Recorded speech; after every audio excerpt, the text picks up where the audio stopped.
Cek, bismillahirrahmanirrahim. Assalamualaikum warahmatullahi wabarakatuh.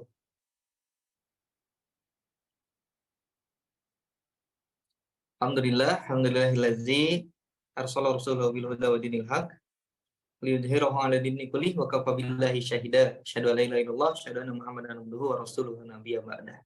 Alhamdulillah, Bapak Ibu sahabat Muslim Property Camp, kita kembali di acara Bincang Properti Syariah. Insyaallah hari ini kita dibersamai gitu ya, akan berdiskusi langsung bersama Ustadz Dandi Irawan gitu ya.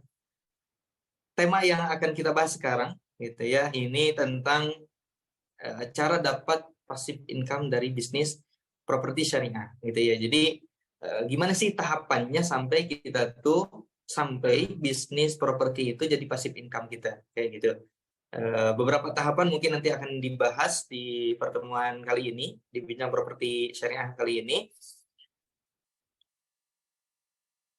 Alhamdulillah sudah sekitar 25 orang gitu ya untuk bergabung di Bincang Properti Syariah. Mangga boleh di-share linknya gitu ya, boleh di-share ke teman-teman yang lain, ke para developer yang lain, para praktisi properti yang lain, gitu ya, agar bisa bergabung dengan kita di sore hari ini. Kita insya Allah ngabuburit bareng di Bincang Properti Syariah. Masya Allah, ada Mas Alfian ternyata, Mas Alfian Rendra dari Jogja sudah standby, kayaknya dari tadi sudah standby ini, Masya Allah. Baik, saya sapa dulu Ustadz Dandi Irawan, alhamdulillah sudah bersama kita di sore hari ini. Assalamualaikum Ustadz. Waalaikumsalam warahmatullahi wabarakatuh. Kang Subhan. Sehat Ustadz? Alhamdulillah, khair. Insyaallah, alhamdulillah. Sore ini kita akan ngobrol nih terkait bisnis properti syariah yang kemudian tahapannya seperti apa sehingga bisa menghasilkan passive income. Gitu ya. Insya Allah akan dibedah langsung gitu ya, atau dirunut langsung oleh Ustadz Dandi Irawan. Maka Ustadz, agar lebih efektif lagi dan diskusinya mungkin bisa lebih panjang lagi nanti, saya langsung serahkan ke Ustadz terkait ada prolog awal terkait tema sore hari ini. Mangga, tafadhol Ustadz. Baik, bismillahirrahmanirrahim. Assalamualaikum warahmatullahi wabarakatuh. Bismillah walhamdulillah la haula wala quwata illa billah, asyhadu an la ilaha illallah wahdahu la syarikalah wa asyhadu anna Muhammadan abduhu wa rasuluhu la nabiyya ba'da. Baik, alhamdulillah rekan-rekan sekalian, kita bisa bertemu lagi di bulan Ramadan ini. Saya lupa ya, kalau di forum ini apakah ini bulan Ramadan yang pertama atau sebelumnya sudah. Nampaknya pertama ya kalau dengan saya. Alhamdulillah kita dalam keadaan sehat walafiat. Ini sudah masuk 10 hari ketiga ya. Mudah-mudahan kita mendapatkan pahala dari Lailatul Qadar ya. Baik, alhamdulillah rekan-rekan sekalian, saya diminta oleh teman-teman untuk membahas satu materi yang judulnya, ini saya minta di share screen ya, bisa ya.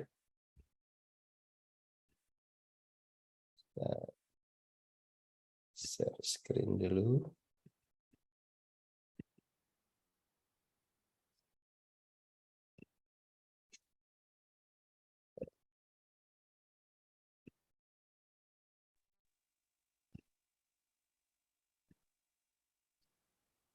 Ya, baik. Nah, ini kelihatan ya. Materinya bagaimana mendapatkan passive income dari bisnis properti syariah. Baik, rekan-rekan sekalian, nah, kalau kita bicara passive income ya, ini ada diferensiasi antara konsep properti syariah dan properti konvensional, Kang Subhan, serta rekan-rekan sekalian. Apa diferensiasinya dari sisi ini kan bicara passive income ya, profit ya. Kalau konvensional itu dia mendapatkan profit di muka. Ya, misalnya umur project ini di setup 2 tahun atau 3 tahun. Nah, selama masa project itu 2 tahun atau 3 tahun sesuai dengan target developer, maka profit itu bisa didapatkan dalam jangka waktu 2 atau 3 tahun itu. Nah, sedangkan properti syariah, pola profitnya biasanya bisa begitu, bisa juga tidak. Yang memberikan KPR atau tenor yang sedikit agak panjang, seperti konvensional. Nah, konvensional juga akan memberikan tenor yang panjang, tetapi itu tidak memberikan passive income kepada pengembangnya, tetapi memberikan passive income atau profit ke lembaga keuangan, perbankan, atau yang lainnya. Tapi kalau properti syariah yang konsumen itu nyicil langsung ke developer, nah di sini diferensiasinya. Ketika umur project itu misalnya kita setup 2 tahun atau 3 tahun, tetapi kita memberikan tenor yang panjang, misalnya 5 tahun atau 10 tahun, maka pada saat itulah setelah BEP, pengembang developer mendapatkan passive income.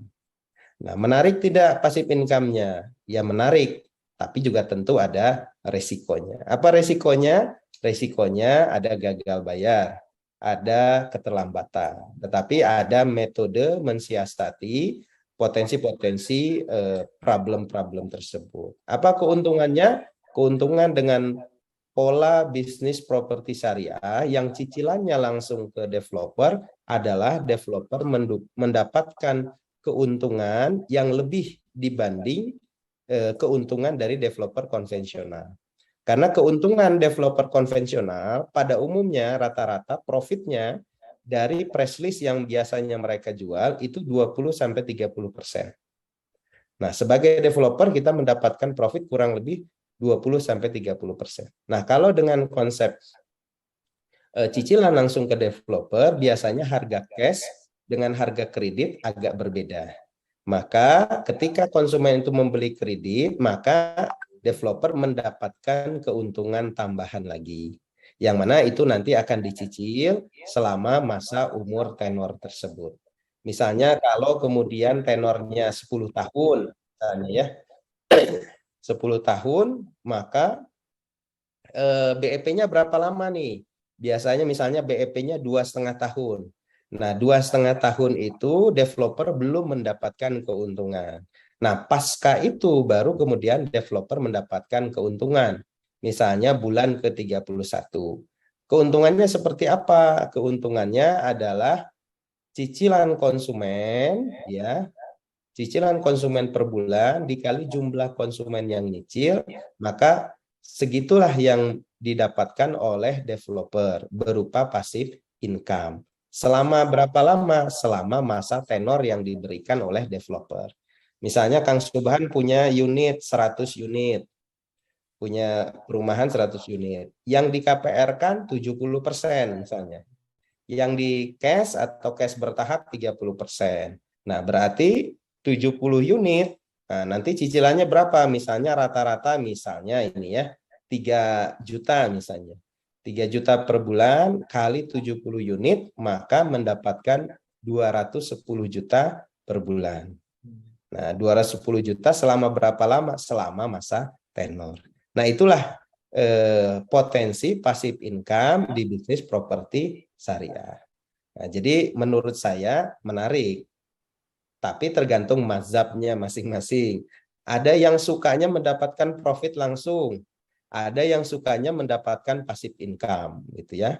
Tetapi kalau saya perhatikan, teman-teman apalagi yang sudah Gen X gitu ya, yang umurnya sudah di atas 40-an gitu ya, kalau mendapatkan profit kecenderungan mereka, misalnya kalau dia mengadopsi konsep konvensional, profitnya di muka.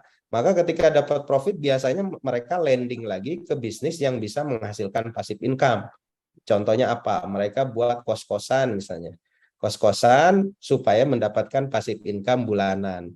Sudah tidak lagi kerja, mendapatkan passive income bulanan. Lah, kalau yang diharapkan seperti itu, ya sudah, saran saya lebih baik konsepnya properti syariah yang cicil langsung ke developer saja. Karena selama 2,5 tahun sampai 3 tahun masa produksinya proyek itu dia bekerja, pasca itu dia sudah tidak bekerja lagi. Sehingga kemudian tadi kalau saya ilustrasikan, dapat cicilan 3 juta per bulan, kuantitinya ada 70 unit, maka setiap bulannya Kang Subhan mendapatkan 210 juta per bulan selama 10 tahun. Tentu setelah kewajiban-kewajibannya dipotong selesai, maka itulah passive income yang didapatkan oleh Kang Subhan sebagai seorang developer. Nah, menarik tidak menariknya tentu tergantung mazhab masing-masing. Kalau Gen X menurut saya udah masuk kategori Gen X juga, saya di atas 40 ya. Saya cenderung yang seperti itu. Ya sudah, bisnis satu kali, setelah BEP selesai sudah kita mendapatkan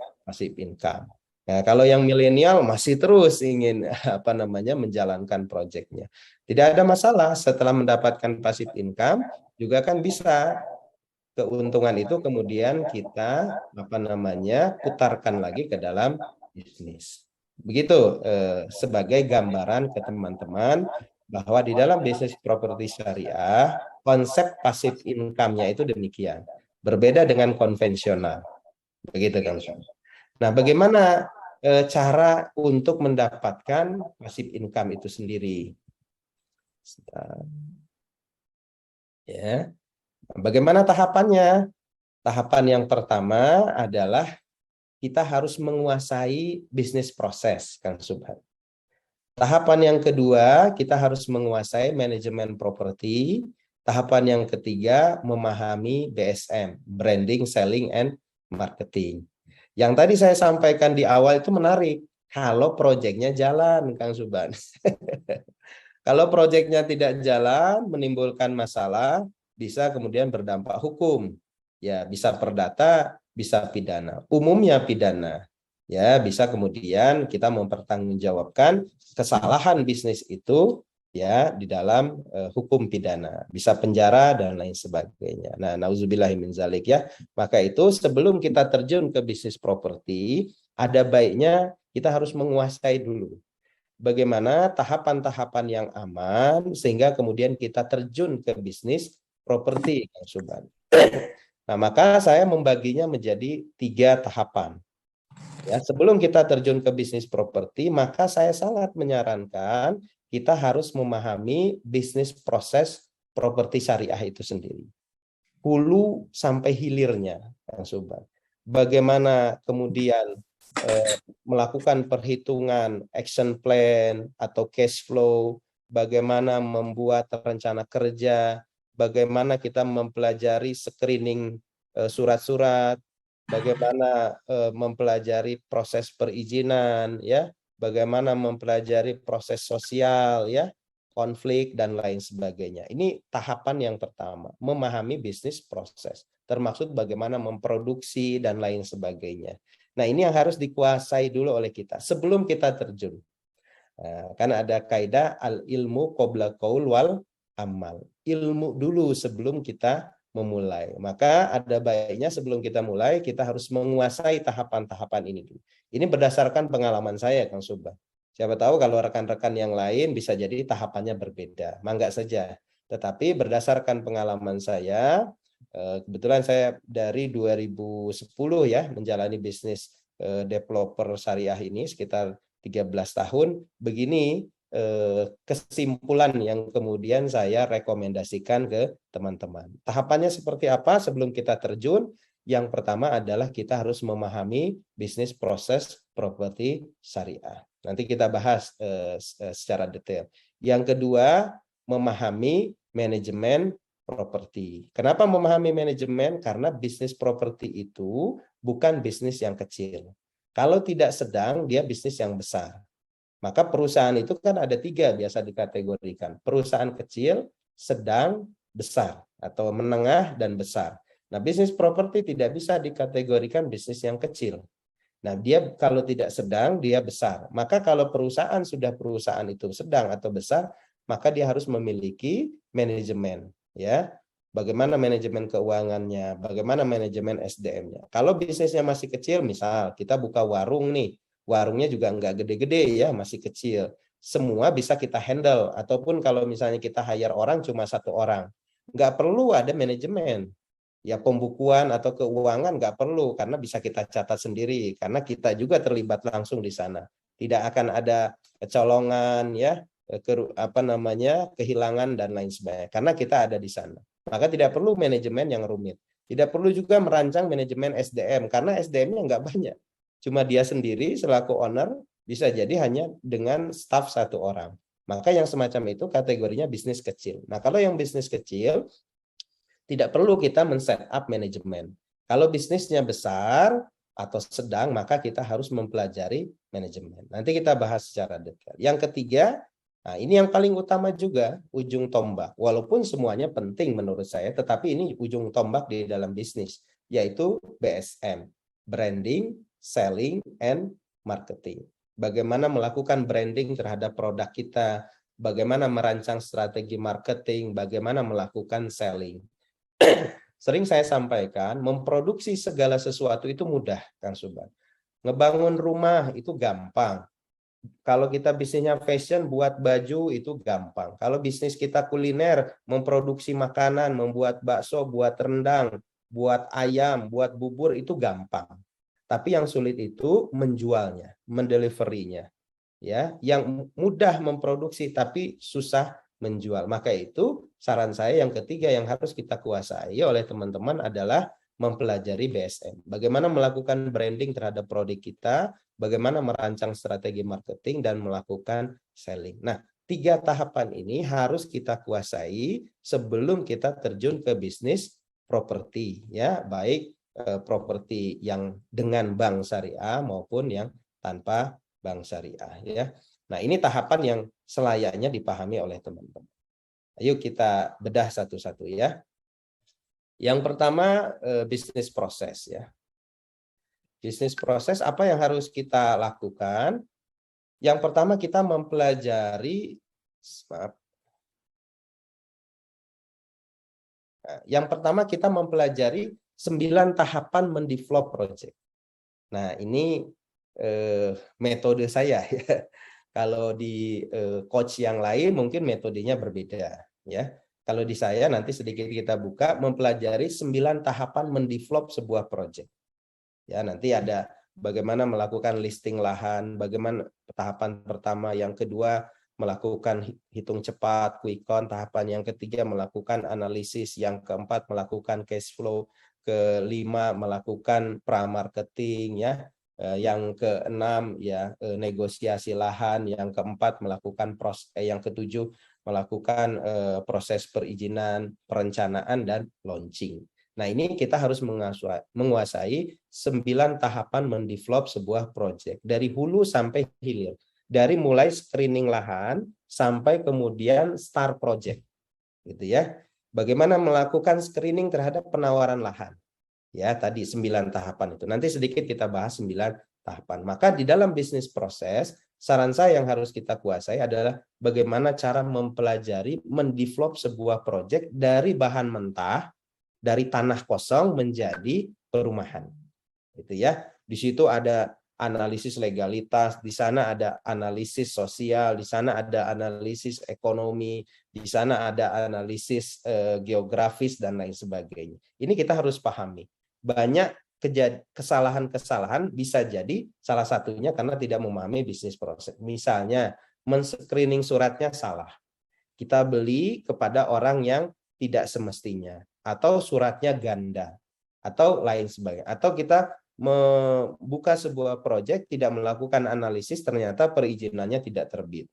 Nah, sekarang ada aturan baru ya, LSD, lahan sawah dilindungi. Wah, itu berat. Itu lebih berat ketimbang zoning. Kalau dulu isunya developer antara zona hijau atau dan zona kuning. Nah, sekarang ada tantangan yang lebih lagi, yaitu LSD, lahan sawah dilindungi. Kalau lahan teman-teman itu bekas sawah, pastikan itu bukan lahan LSD. Kalau sudah kena lahan LSD, sekalipun dia di zona pemukiman tidak akan terbit. Nah, ini adalah pemahaman tentang bisnis proses. Kalau kita tidak memahami bisnis proses ini, bisa jadi nanti masalah. Yang didapatkan bukan passive income. Yang didapatkan malah tuntutan dari konsumen. Nah, dalam bisnis proses yang pertama kita mempelajari 9 tahapan mendevelop. Nanti sedikit saya kasih gambaran 9 tahapannya. Yang kedua, mempelajari produksi dalam konstruksi. Kang Subhan, ini kita bisnis developer itu kompetensinya, core kompetensinya adalah di konstruksi. Ya. Kalau kita bicara developer, maka kita bicara konstruksi. 70% cost pengeluaran terbesar itu ada di produksi atau konstruksi. Maka bagaimana mungkin kita bisa menjalankan bisnis ini secara baik kalau kita tidak terlalu expert di konstruksi, gitu ya. Maka saran saya kita harus mempelajari produksi dalam konstruksi. Kalau dia orang yang mau terjun di properti punya basic seorang engineer, ya, teknik sipil atau teknik seorang arsitek, alhamdulillah ini rada nyambung, sehingga kemudian tidak terlalu sulit mempelajari poin yang kedua di dalam bisnis proses. Tetapi kalau dia tidak punya pengalaman di situ bagaimana? Bisa jadi caranya adalah dia belajar dulu. Dia belajar dulu produksi dalam konstruksi. Nah, kita punya kelas juga, Kang Subhan. Kelas konstruksi. Ada 2 kelas yang saya buka, kelas basic dan kelas advance. Buat teman-teman yang belum memahami konstruksi, mengikuti 2 kelas itu, insya Allah bisa memahami bagaimana memproduksi sebuah konstruksi. Tapi kalau sudah punya basic, seorang engineer, arsitek, wah lebih bagus lagi. Atau dia nggak punya waktu untuk belajar, carilah mitra sirka yang mempelajari, yang memahami atau expert di produksi. Gitu ya. Produksi juga berbeda, ada HRB, high rise building, apartemen, ada landed house. Yang kita bahas ini landed house, yaitu developer. Ya. Nah, itu yang kedua yang perlu kita pahami di dalam bisnis proses. Tadi ya, kita harus memahami 3, bisnis proses, manajemen, dan BSM. Ya, saya review ya. Nah, yang pertama bisnis proses kita harus menguasai yang A adalah 9 tahapan mendevelop. Bagaimana memilih lahan dan lain sebagainya. Yang kedua adalah bagaimana kita mempelajari cara memproduksi sehingga di dalam pelaksanaan tidak salah, tidak banyak komplain.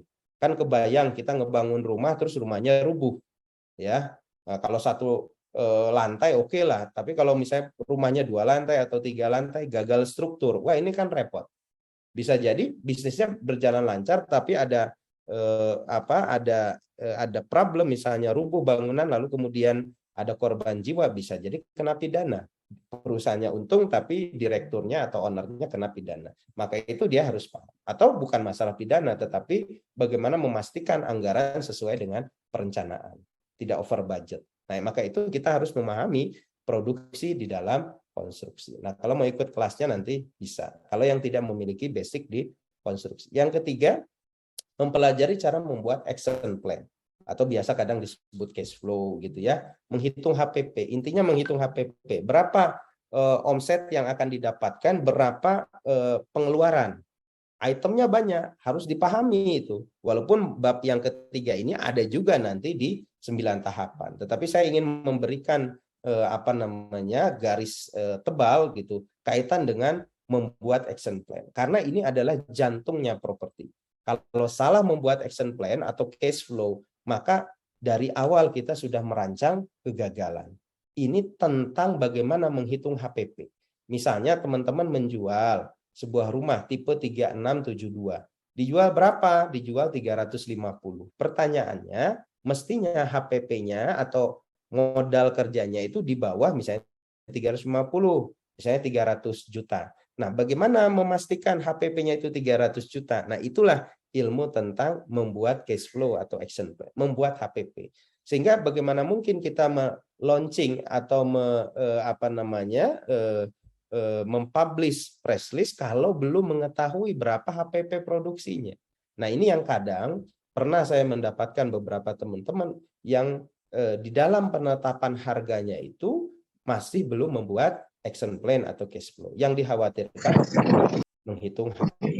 Nah, itu poin yang pertama, Kang Subhan, yang harus dikuasai oleh teman-teman, bagaimana memahami bisnis proses. Yang kedua adalah kaitan dengan manajemen project, ya. Apa yang harus kita lakukan? Yang kita lakukan ada 4 poin. Yang pertama, nanti kita menetapkan struktur manajemennya, ya. Karena manajemen project itu sebenarnya tentang dua hal saja, Kang Subhan, yaitu tentang keuangan dan tentang HR, ya, atau departemen atau divisi yang nanti akan kita bahas itu adalah tentang keuangan, bagaimana manajemen keuangan project, bagaimana manajemen SDM di dalam sebuah project. Maka itu kaitan dengan SDM, kita harus merancang dulu struktur manajemennya. Mau seperti apa manajemennya? Mau terdiri dari SDM apa-apa saja. Ada level BOD, Board of Director, atau ada level direktur, ada level manager, ada level SPV, ada level staff. Apakah kita mau membuat manajemen yang gemuk seperti itu atau yang slim manajemen? Misalnya owner langsung SPV dan staff. Tidak perlu ada manajemen, tidak perlu ada BOD. Maka di dalam manajemen project harus dirancang dulu. Kita mau buat project nih. Projectnya berapa luas? Misalnya 7.000 meter. Maka kalau 7.000 meter nggak perlu membuat manajemen yang besar sampai BOD dan lain. Tidak perlu. Mungkin hanya owner, SPV, dan staff. Jangankan BOD, manajer aja mungkin tidak perlu. Nah, maka itu kita harus set up dulu. Karena ini kaitan dengan SDM nanti.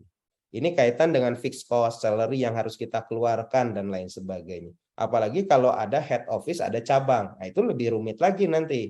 Ada head office. Head office itu membawahi beberapa cabang. Nah, maka itu kita harus paham manajemen project. Yang pertama adalah bagaimana merancang struktur manajemen. Sehingga lalu kalau sudah ditetapkan SDM-nya, nanti akan ditempel KPI dan to-do list-nya. Apa KPI BOD ini, apa KPI supervisor ini, apa KPI staff drafter, apa KPI admin, apa KPI tim legal, dan lain sebagainya. Maka bagaimana menetapkan KPI dan to-do list, job desk kerjanya kalau strukturnya belum kita rancang. Maka itu bisa ada struktur yang gemuk, ada struktur yang slim. Nah, selanjutnya yang kedua, di dalam manajemen project kita harus bagaimana membuat sistem bisnis prosesnya. Flow-nya gimana? Flow bisnis itu seperti apa sih? Flow bisnis konven dan syariah itu gimana? Workflow-nya, flow kerjanya seperti apa? Nah, maka kita tetapkan ada departemen teknik, divisi teknik, departemen marketing, departemen keuangan, departemen legal. Flow kerjanya begini. Sehingga kita semua ngerti, oh kalau dalam proses pembangunan flow-nya tahapannya begini, begini, begini. Kalau flow marketing begini, begini, begini. Kalau flow keuangan begini, begini, begini. Ya, kalau ada pekerjaan tambah bagaimana flow-nya? Oh, ada pekerjaan tambah di departemen teknik, flow-nya begini, begini, begini. Nah, kalau kita mau ISO perusahaannya, maka biasanya di dalam ISO itu kita harus buat workflow-nya, flow kerjanya. Nah, maka itu di dalam tahapan yang kedua, di dalam manajemen project, setelah kita membuat struktur, nanti kita akan merancang flow kerjanya itu seperti apa setiap divisi atau setiap departemen. Ini project belum mulai, Kang Subhan. Kita baru merancang dulu. Nah, selanjutnya kemudian kita merancang strategi keuangannya. Cara bayar customer bagaimana? Ya kebayang kalau yang nyicil 300 orang. Wah, Kang Subhan. Nyicilnya ke rekening pribadi kah atau perorangan? Pakai apa namanya? VA virtual account atau tidak pakai virtual account dan lain sebagainya. Laporan keuangannya bagaimana, reporting pajaknya gimana, tax planningnya gimana, perencanaan pajaknya dan lain sebagainya. Maka kita harus rancang. Jangan sampai di dalam strategi keuangan kita tidak merancang tax planningnya. Bagaimana penetapan pajaknya? Nggak ngerti misalnya pajak di dalam bisnis properti, nggak paham apa aja sih pajak di dalam bisnis properti. Misalnya PPN-nya tidak dimasukkan, kan ya repot. Bisa nggak PPN tidak dimasukkan? Bisa, kalau transaksinya kecil, di bawah 4,8 miliar dalam 1 tahun. Ya mungkin unitnya ya di bawah 10 unit lah. Mungkin kalau di bawah 10 unit bisa tidak tanpa PPN. Tapi kalau di atas 10 unit mutlak ada PPN. Nah, ini kaitan dengan strategi keuangan. Nah, kalau tidak paham lalu kemudian tidak muncul PPN-nya setelah jualan, nanti ditagih pajaknya oleh negara. Kan repot. Sehingga yang tadinya kita berharap ada profit, ternyata profitnya terserap untuk membayar pajak. Nah, maka di dalam manajemen project kita harus mengetahui dan merancang strategi keuangan. Lalu selanjutnya membuat sistem SDM. Tadi setelah struktur ada, lalu KPI, to-do list, ya, apa POAK-nya, planning, activity, organizing, controlling-nya, seperti apa ya. Kalau ada miss nanti penyelesaiannya seperti apa. Nah, reward and punishment-nya seperti apa. Kapan dia diberikan reward, kapan diberikan punishment. Nah, ini semua kalau saya boleh ngusulin, ini harus dirancang dulu sebelum proyek itu dimulai. Ya, kalau mau learning by doing ya mangga saja, tetapi khawatir nanti ada trial and error. Kalau kita sudah paham flow-nya, tahapannya, saran saya kita rancang. Nah, nanti bisa kita diskusi lebih panjang lagi bagaimana merancang ini semua. Karena dalam waktu hanya 1 jam ini tidak akan cukup. Gitu ya. Oke, selanjutnya yang terakhir kaitan dengan branding, selling, and marketing. Ini ujung tombak, Kang Subhan. Nah, kita harus, ini apakah kita harus melakukan strategi branding atau langsung marketing and selling saja? Ya, kalau unit kitanya banyak, maka harus dengan strategi branding juga. Kalau unit mungkin tidak terlalu banyak, karena kalau melakukan strategi branding, nanti juga ada anggarannya di situ. Wah, anggarannya nggak cukup membackup omsetnya, karena omsetnya kecil. Nah, nanti kan dilihat besarannya project. Bisa jadi sampai branding, selling, and marketing. Tapi kalau projectnya tidak terlalu banyak, tidak langsung tidak mesti melakukan branding. Ya mungkin strategi marketing, soft selling, dan hard selling saja sudah cukup. Nanti di sini kita akan merancang strategi pemasaran seperti apa. Di sini ada Mas Alfian Rendra. Ini beliau adalah coach di di marketing properti ya. Nah, saya tidak terlalu expert di BSM ini ya. Tetapi kurang lebih di dalam menjalankan sebuah proyek itu yang harus kita lakukan. Maka kalau kita tidak menguasai semua, misalnya Kang Subhan mau buka proyek, expertnya Kang Subhan di mana? Oh, expertnya saya di BSM, branding, selling, and marketing. Maka saran saya, kalau bisa sirkah Kang Subhan, jangan sendiri. Berarti sirkahnya 3 orang.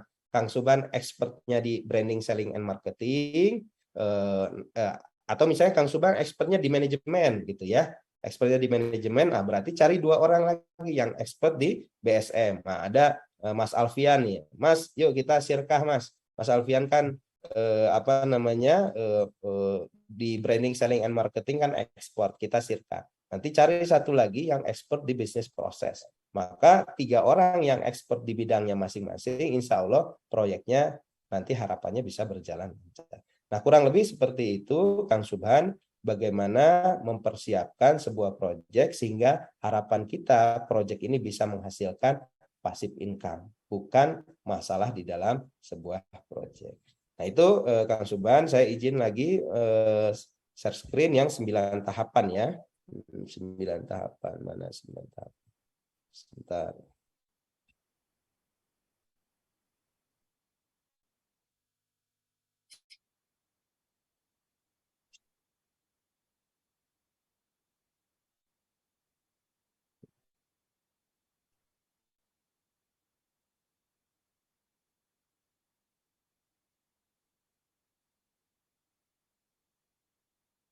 Ya.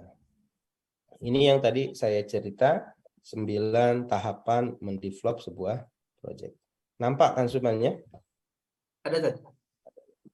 Ini sudah jam berapa seharusnya? Oh, sudah tinggal 20 menit ya. Supaya nanti kita tanya jawab. Jadi saya ringkas saja, ini 9 tahapan.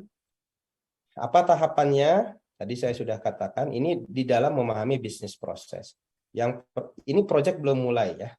Proyek belum mulai, kan biasanya kalau kita mau buka proyek misalnya, Kang Subhan ini kan saya kenal seorang digital marketing ya. Nah, bagaimana melakukan ketika mau menjadi seorang developer, apa yang dilakukan? Nah, dilakukan step-stepnya seperti ini. Pasti ada banyak penawaran lahan yang ditawarkan ke Kang Subhan ya. Nah, itu namanya listing lahan.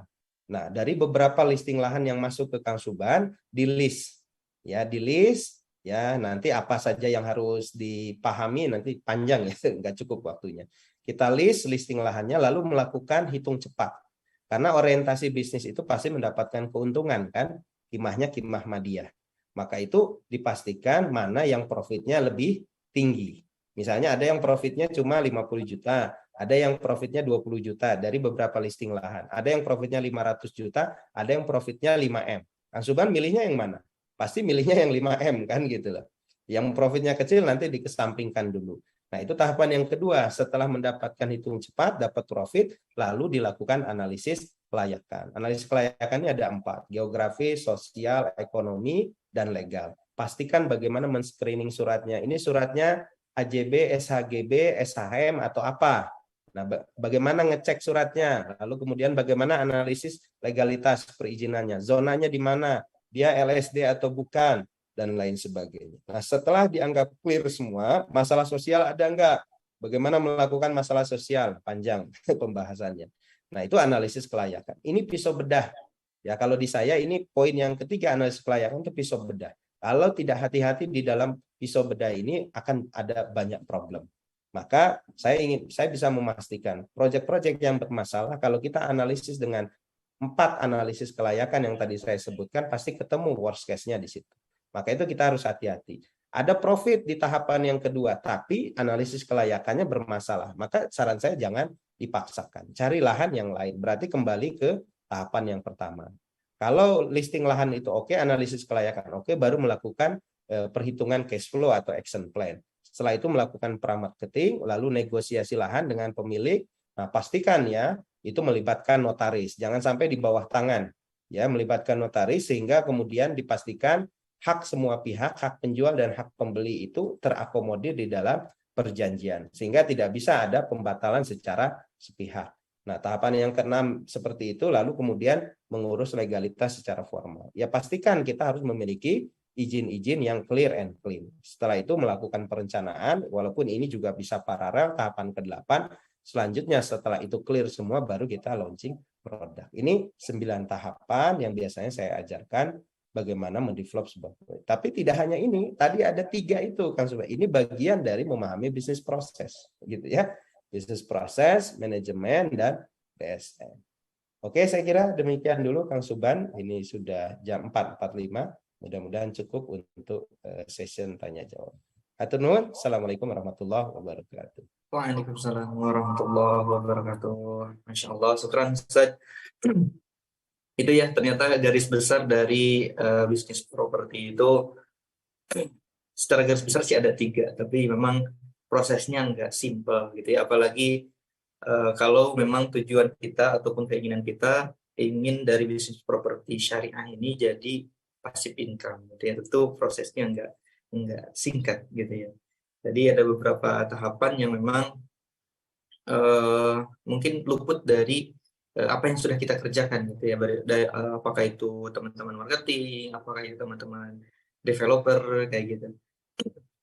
Saya ada satu hal yang menarik terkait memang SDM gitu ya, karena apa ya, ini kaitannya dengan judul yang kita bahas kali ini sekarang. Tentu kan kita harus nyiapin nih paham terkait bisnis proses, kemudian paham terkait manajemen, kemudian juga bersyirkah dengan teman-teman marketing. Katakanlah kita ini baru memulai gitu ya, tentu dari sisi modal ataupun yang lainnya itu masih terbatas. Nah, terkadang gitu ya, kita tuh niatnya itu efisien, ingin menghemat, sehingga kita itu banyak terjun langsung di sisi teknis gitu ya. Tapi pada akhirnya ternyata boncos-boncos juga gitu ya, katakanlah dari sisi produksi gitu ya. Dari sisi produksi, kayaknya saya expert nih di bidang produksi gitu ya. Karena masih memulai, coba deh kita terjun langsung gitu ya. Iya, kalau basicnya memang expert di bidang konstruksi. Ini kalau enggak nih jadi bahaya gitu ya. Itu seperti apa nih agar kita tuh menyiapkan SDM juga yang bagus gitu ya. Kalau saya sering berulang dengar dari studi ini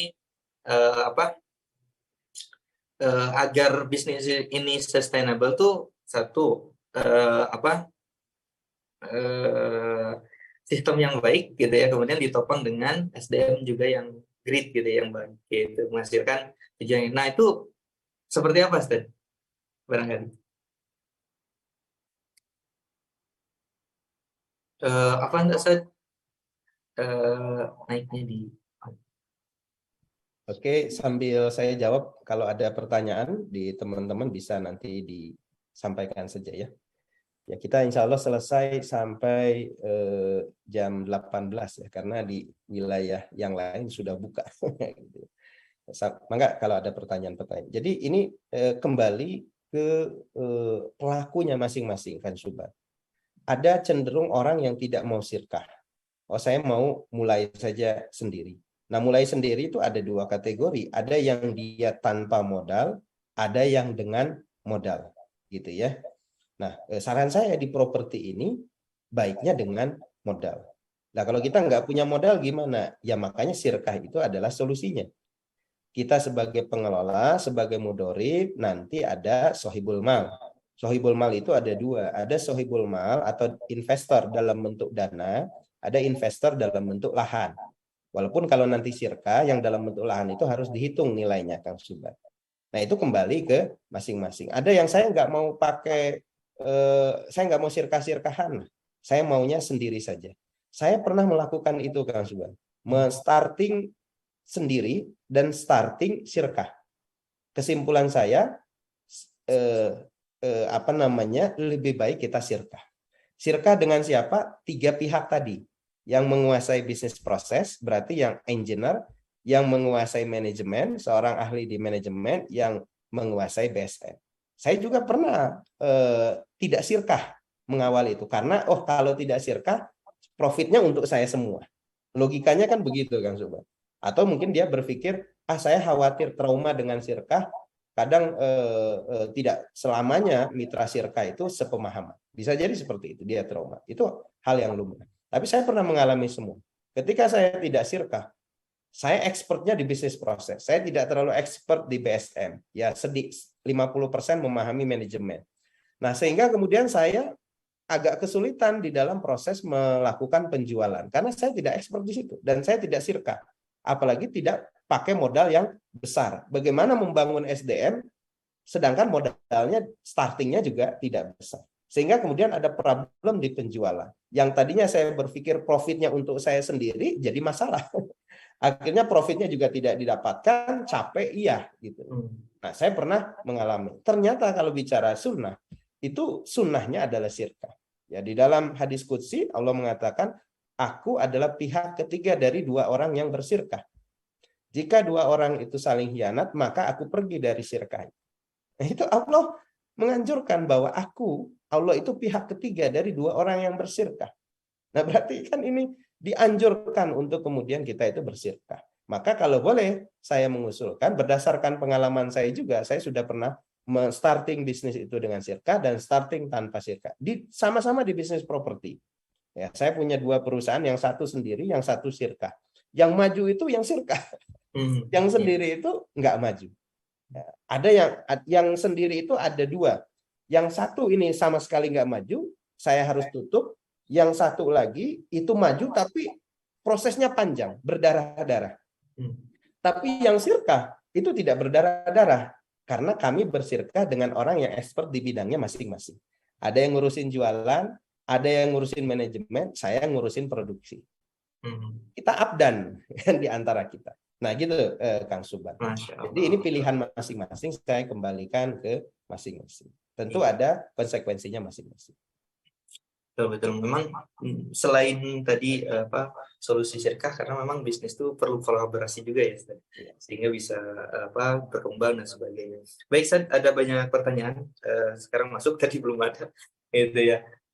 Pertanyaan pertama, ini boleh dijawab singkat saja, Ustaz, gitu ya. Ini dari Pak Prasetya Aji, gitu ya. Batas tidak kena PPN rumah atau unit kafling, apakah harus di bawah 10 unit ya tadi? Ya, sebenarnya bukan bicara kuantiti di bawah 10 unit atau di atas 10 unit, tetapi batasannya adalah omset, Kang Subhan. Omsetnya dalam 1 tahun tidak boleh melebihi 4,7 miliar. Kalau kita bisnis, nanti di dalam laporan keuangan tahunan, omset kita misalnya 4 miliar, maka itu tidak kena PPN. Berpotensi tidak ditagih PPN, berpotensi ditagih PPN.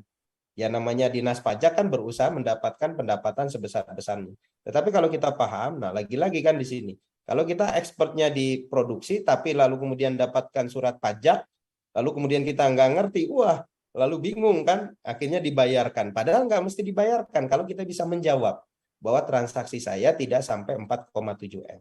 Batasannya adalah 4,7, bukan quantity dalam 1 tahun.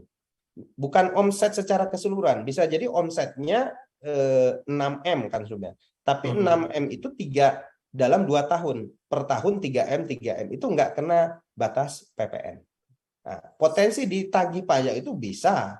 Nah, cuma disitulah kita harus bisa menjawab, memberikan laporan keuangan. Maka tadi saya bilang, ini harus ada yang ngerti manajemen. Kalau enggak kan repot.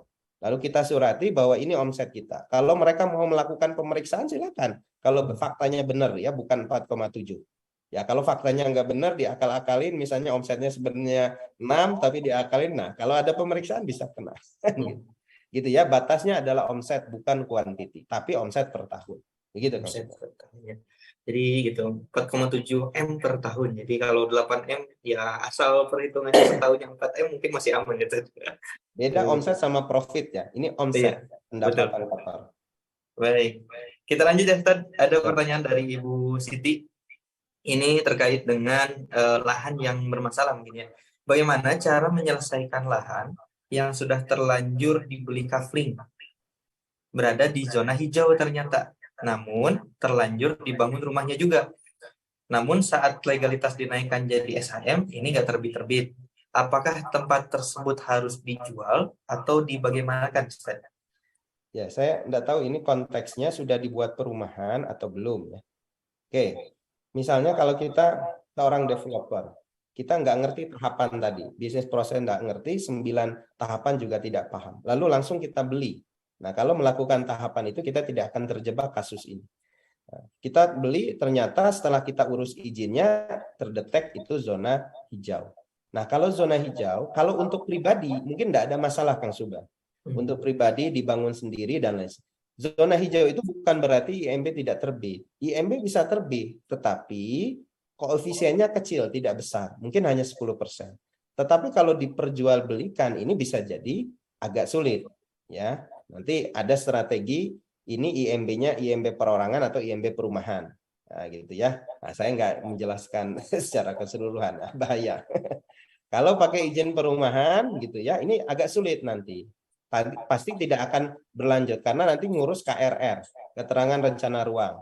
Nah, pas KRR nanti dijawab oleh dinas terkait, tidak bisa Ibu untuk dikembangkan perumahan karena ini zonanya zona hijau. Sudah selesai, tidak bisa berlanjut ke pertek, persyaratan teknik, AMDAL, LALIN dan lain sebagainya. Nggak bisa PBG. Nah, maka kalau sudah seperti ini gimana yang dilakukan? Yang dilakukan bisa saja kalau ini belum dikembangkan, idealnya dijual saja. Ya, dijual saja, atau kalau dia mau menunggu, developernya mau menunggu sampai perubahan zoning, ya bisa. Perubahan dari hijau ke kuning itu ada 2 cara. Ada yang dilakukan proaktif, diproses oleh kita ke dinas terkait, dimohonkan untuk dirubah menjadi zona kuning. Tentu nanti ada kajian-kajian dari dinas. Ada juga yang memang program pemerintah. Pengembangan Bandung itu sekarang wilayah masuk ke kabupaten timur dan selatan. Maka ketika ada pengembangan di sana, pemerintah harus melakukan proses perubahan zona yang tadinya dihijaukan menjadi kuning. Karena ketika ada pengembangan, harus ada wilayah-wilayah pemukiman. Maka itu dirubah. Maka ada 2 cara, diproses oleh kita atau memang secara otomatis ada program pemerintah melakukan pengembangan sehingga secara otomatis nanti akan berubah menjadi kuning. Kalau sudah kuning, untuk diperjualbelikan sebagai perumahan, itu sangat memungkinkan. Kalau hijau biasanya kalau di perumahan agak sulit, kecuali nanti di setup-nya perorangan. Nah, tapi saya tidak mau membahas itu terlalu lanjut. Siap, Mas Muhammad. Seperti itu ya, itu di terkait dengan legalitas, kemudian mitigasi mungkin di awalnya tadi yang harus kita lakukan sebelum memang melakukan jual beli lahan, kafling ataupun pembangunan unit rumah. Baik, lanjut Ustaz, ada pertanyaan dari ini Mas Alfian gitu ya, terkait bisnis model properti passive income selain developeran itu apa ya? Kemudian misal properti yang disewakan, dikontrakkan, atau yang Ustaz bahas di awal itu tentang kos-kosan gitu ya. Tapi juga mungkin secara seperti renters yang nggak bisa menghasilkan income tanpa punya properti. Kira-kira bisnis properti pasif income apalagi Ustaz, mungkin selain developeran, selain juga kontrakan. Barangkali ada yang lain gitu. Ya, kalau konteksnya kita sebagai developer, pasif income kita sebagai seorang developer. Nah, kalau konteks kita sebagai developer dan konsumen, ya bisa jadi gini, kita punya project, ada misalnya 100 unit, saya tidak menjual semua, 5 unit saya dump, saya tidak jual. Lalu kemudian bisa jadi saya sewa-sewakan, kan bisa. 95% yang dijual, 5% saya dump.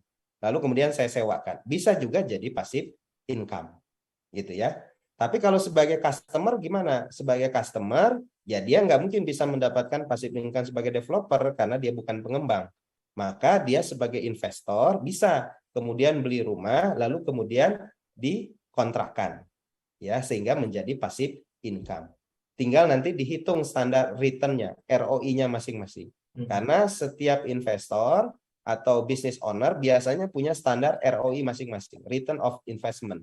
Oh, ROI-nya harapan saya per tahun dapat 20%.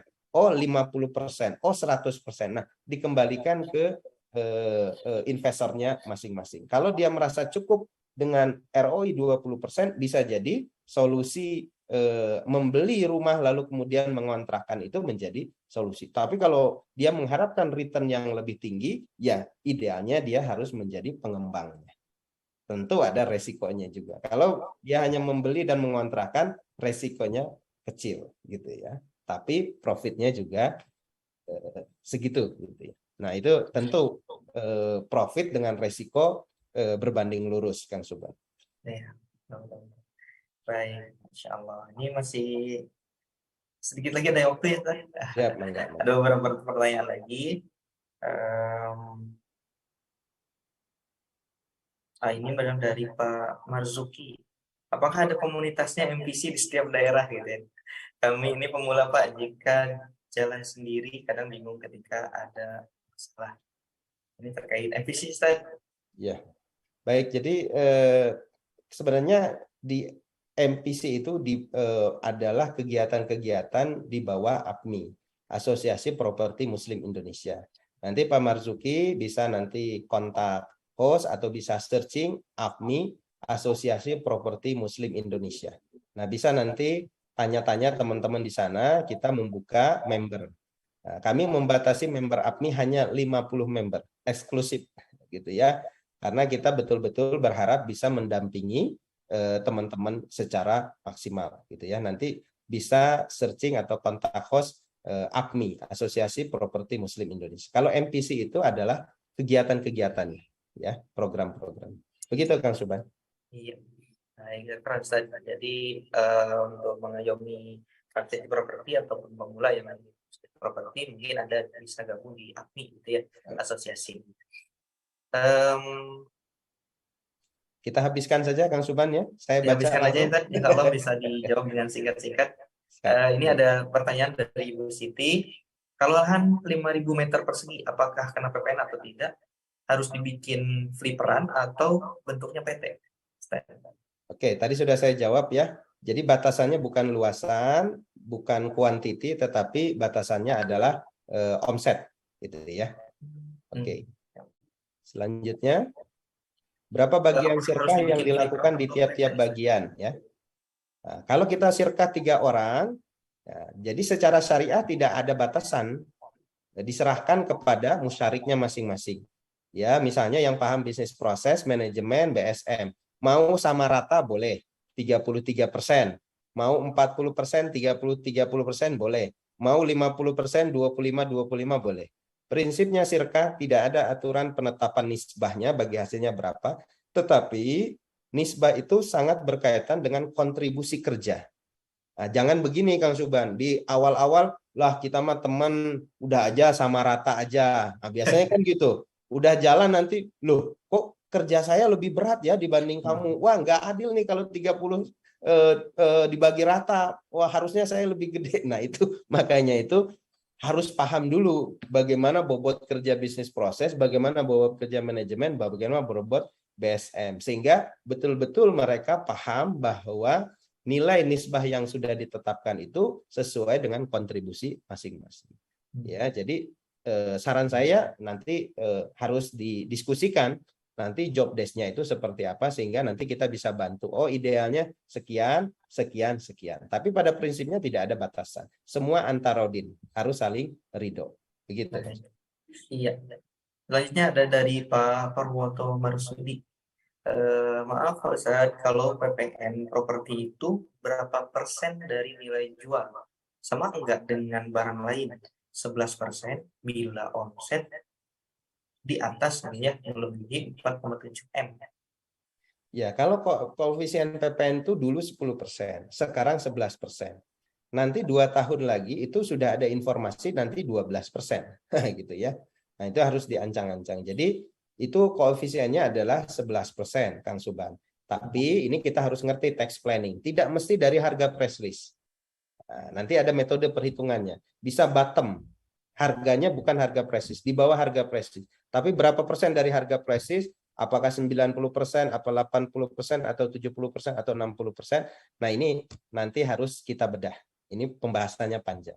Gitu ya. Tetapi dia dari harga press list, koefisiennya 11%, gitu ya. Tinggal penetapan harganya nanti kita diskusikan. Baik. Ada sedikit lagi ada dari Pak Arma lagi ya. Izin tanya, seperti apa contoh kerjasama investor lahan saja dengan tujuan untuk menggait investor yang cuma punya lahan agar tertarik kerjasama dengan kita sebagai developer. Ya, ini berlaku hukum keterbatasan, Kang Suban. Lahan yang besar itu sedikit peminat karena orang mau beli lahan yang besar buat rumah juga ngapain, ya. Kang Suban dina kayaknya banyak duitnya, ya paling butuh rumah paling 500 meter, paling gede 1000 meter. Wah, saya banyak duit, saya pengen rumahnya 2 hektar, ngapain juga gitu loh. Nanti kena PBB-nya juga gede. Maka itu berlaku hukum pasar, hukum keterbatasan. Berlaku hukum pasar. Kang Suban punya produk, punya barang, tapi sedikit permintaan. Nah, itu kan sehingga harganya menjadi turun. Maka ketika kita punya lahan yang besar, pemilik lahan, landlord punya lahan yang besar, dia susah menjualnya. Nah, di sini bargaining position kita sebagai developer itu bisa kemudian memberikan offering, penawaran. Pak, daripada kemudian susah dijualnya, gimana kalau kita kerjasamakan? Kita jadi perumahan. Nanti pola kerjasamanya seperti ini. Secure-nya, tingkat keamanannya Bapak begini. Nanti kita harus setting tuh supaya landlord yang diajak kerjasama juga merasa nyaman, merasa aman lahannya. Nah, nanti ada metode-metodenya. Lalu kita ikat dengan perjanjian-perjanjian sehingga tidak ada kedua belah pihak yang membatalkan secara sepihak gitu. Jadi berlaku hukum keterbatasan. Ketika orang punya lahan besar, agak sulit menjual. Disitulah bargaining position developer bisa masuk, memberikan penawaran kerjasama. Tapi biasanya pemilik lahan kadang memperhatikan track record-nya. Ya, track record portofolio. Tapi bukan berarti orang yang tidak punya portofolio tidak punya kesempatan diberikan kerjasama. Tidak. Ya, tentu dengan pendekatan yang baik, komunikasi yang baik, insya Allah kita memiliki peluang untuk mendapatkan kerjasama. Demikian. Betul, insya Allah. Kita satu pertanyaan lagi ya, Ustaz. Ya. Ada dari Ibu Ani, ini dari Asalen. Ustaz, saya dapat tawaran tanah sawah SHM pertanian. Masuk zona kuning, bisa dilanjut apa tidak ya, proses legalitasnya seperti apa? Ya, alhamdulillah kalau Ibu sudah dapat informasi zona kuning berarti itu bisa untuk pemukiman. Tapi saran saya bukan hanya informasi lisan, Bu Ani. Pastikan informasi itu bisa dipertanggungjawabkan dalam bentuk print, bahwa area yang Ibu ingin develop atau kuasai atau beli atau kerjasamakan itu masuk ke kategori zona kuning atau pemukiman, bukan hanya informasi lisan. Banyak saya mendapatkan sekedar informasi lisan, setelah diproses oleh teman-teman, oh ternyata salah informasinya, atau tidak valid lagi datanya berapa tahun sebelumnya. Maka itu satu, dipastikan itu zona kuning berdasarkan print out. Ya, lalu yang kedua ada tadi tantangan kita sebagai developer, satu lagi sekarang adalah LSD, lahan sawah dilindungi. Tadi Ibu mengatakan ini zonanya sawah. Pastikan ke BPN ya, ini apakah lahan itu masuk kategori lahan sawah dilindungi atau tidak? Karena ada program pemerintah Jokowi ingin mengamankan pertanian, ya, produksi sawah, sehingga tidak boleh ada perubahan dari sawah ke perumahan atau dari sawah menjadi hal-hal yang lain. Maka itu dikunci sawah-sawah itu menjadi area LSD, lahan sawah dilindungi. Kalau sudah masuk dikunci dalam lahan LSD, maka biasanya agak sulit, walaupun bisa diproses, Kang Subhan. Begitu, Kang Subhan. Bukan Masya hanya yang Allah. diperhatikan zonanya saja. Betul, betul. Baik, San. Sebenarnya ada banyak pertanyaan lagi, tapi kita batasi gitu ya. Bagi Bapak Ibu sekalian yang memang pertanyaan belum terjawab atau ada pertanyaan lain di luar ini, bisa berdiskusi gitu ya langsung melalui di sosial media, komen gitu ya di Muslim Property Camp. Kemudian bisa juga langsung di postingan-postingan dari Ustadz Dandi, mungkin bisa suatu saat dijawab melalui konten video ya Ustadz, terkait pertanyaan-pertanyaan dari Bapak Ibu semuanya. Baik, tadi dijelaskan bahwasanya 3 garis besar, saya coba review di awal, bahwasanya 9 tahapan bisnis proses properti gitu ya, yang yang pertama yang harus kita pahami. Kemudian selain bisnis proses, di dalam bisnis proses itu ternyata ada tahapan-tahapan, kemudian keduanya dari produksi dan konstruksi gitu ya. Dan ternyata produksi dan konstruksi ini jadi cost yang paling besar, dan memang core bisnis properti syariah mungkin di sana ya. Nah, maka jangan sampai kita tuh ada, apalagi kita gitu ya, praktisi properti developer yang memang nggak punya basic gitu ya, ataupun punya basic tapi masih banyak kendala yang terjadi di proyeknya gitu ya. Bisa mungkin dikikis gitu ya, dan semakin efisien lagi dari sisi produksi, jadi hitungan tentang HPP apakah sesuai dari HPP dengan realnya di lapangan. Nah, itu perlu perhitungan yang cukup matang. Salah satunya mungkin efisiensi di pembangunan. Nah, di MBC sendiri, alhamdulillah, insya Allah setiap bulan, dan bulan Mei tanggal 20 sama 21 Mei 2023 insya Allah akan mengadakan profesional kontraktor, yang ini insya Allah akan dipandu langsung gitu ya, dibimbing langsung oleh Ustadz Dandi Irawan. Beliau adalah praktisi konstruksi yang memang sudah lama berkecimpung, kurang lebih 20 tahun beliau ada di bisnis konstruksi ataupun di bidang konstruksi gitu ya. Insya Allah silakan Bapak Ibu sekalian yang ingin ikut dan ingin lebih memahami, ingin lebih mendalami bisnis ataupun produksi di properti syariah, ataupun punya bisnis kontraktor gitu ya, ataupun yang lainnya, ini bisa ikut di profesional kontraktor insya Allah di bulan Mei ada di Kota Bandung gitu ya. Mangga langsung bisa chat langsung ke host gitu ya, ataupun melalui admin Muslim Property Camp gitu ya, di chat langsung, nanti akan di follow up terkait info acaranya dan sebagainya. Seperti itu, Masya Allah. Dan di syukron atas waktu, kesempatan, dan ilmunya sore hari ini. Masya Allah, luar biasa Bapak Ibu sahabat Muslim Property Camp yang sudah hadir di sore hari ini juga.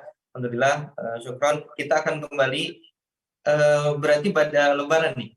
Gitu ya. Karena minggu depan mungkin udah mepet-mepet ke Lebaran, kita insya Allah rehat dulu gitu ya, mulai lagi pada Lebaran gitu ya. Ya, mumpung momennya masih bulan Ramadan gitu ya, atau menjelang Lebaran gitu ya, kami dari Muslim Property Camp jika ada salah tulis, jika ada kata-kata yang menyinggung, jika ada event-event kami yang kurang berkenan, ataupun pertanyaan yang belum terjawab mungkin ya, belum terayom oleh Asosiasi Properti Muslim Indonesia ataupun oleh MBC, mohon dimaafkan gitu ya. Mudah-mudahan kita bertumbuh bersama dan memajukan syariah Islam, khususnya di bidang properti syariah. Syukran, jazakallah khairan katsiran. Kita akhiri dengan hamdalah dan doa kibaratul majelis. Alhamdulillah, subhanakallahumma wa bihamdika, asyhadu an la ilaha illa anta, astaghfiruka wa atubu ilaik. Saya Subhanur Toba, izin pamit. Kita bertemu pada Ramadan. Wabillahi taufiq wal hidayah. Assalamualaikum warahmatullahi wabarakatuh. Syukran. Waalaikumsalam Waalaikumsalam. Jawab dong. Ustaz Pras. Maaf salah. Di atasnya berapa? Rahman. Oke, patokannya di atas. Ibu Maria. 12 dari mana? Nggak ada 12 kan? Bu Ani gitu ya. Izin baik.